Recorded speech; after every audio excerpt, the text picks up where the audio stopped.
Hey, what's going on, guys? It's Camel Money Beats, and I'm coming at you with another tutorial today on another way to do trap hi-hats or just kind of fast pattern hi-hats in general. So this recently came out. It's called the NoteRpeat player, and it's a new player that you can basically assign to certain things and have it triggered in certain ways. In their exact words, it's a virtual touchpad which outputs note repeats at different rates and velocities as the cursor position moves along the XY axis, which is this little thing right there.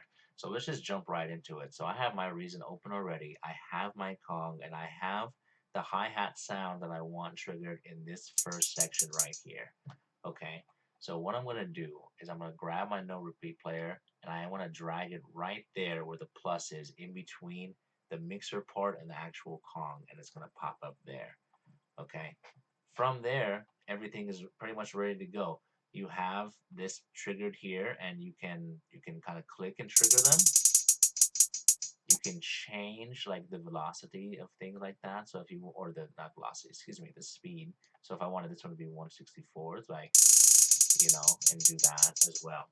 The good part about it is they have this new update, and now you can have this little MIDI thing right here. So if you have a MIDI controller, you can control this via MIDI. So I'm going to use the MIDI controller right here real quick.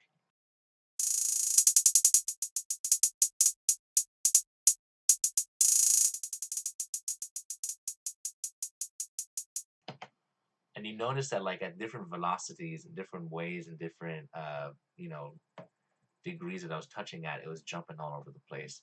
So I'm just going to try to record something real quick too, so I can show you what it kind of comes out to be. So here, check this out real quick.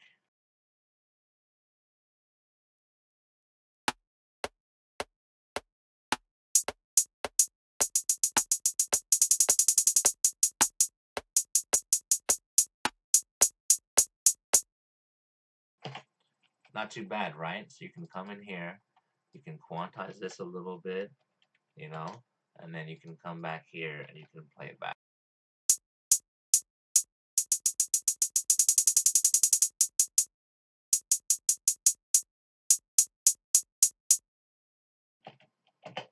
So not too bad. So that's going to be pretty much how you use that in general. I know there's other ways that you can hook up the CV out for this, and there's a lot of things that you can do with this, and I'll probably come out with a part 2 tutorial at sometimes, but that's just something to get you going, get some trap hi-hats and Reason. And the other way, just in case, if you have this, and let's say you're editing this as well, right? You can come into here, there's a new thing where you hit this pencil tool, click and hold, and it says drag multiple notes. That will also work with whatever your grid is. So if your grid is 32 notes, you just click and then you drag. Boom, I have all those 32 notes there as well. So if you don't feel like getting, a $15 plugin right away, and you just want to draw in all of these notes, you can do that as well. So all right, thanks for watching. Check out more videos. I'm gonna have more Reason videos and just more beats and more content for you guys in general. So have a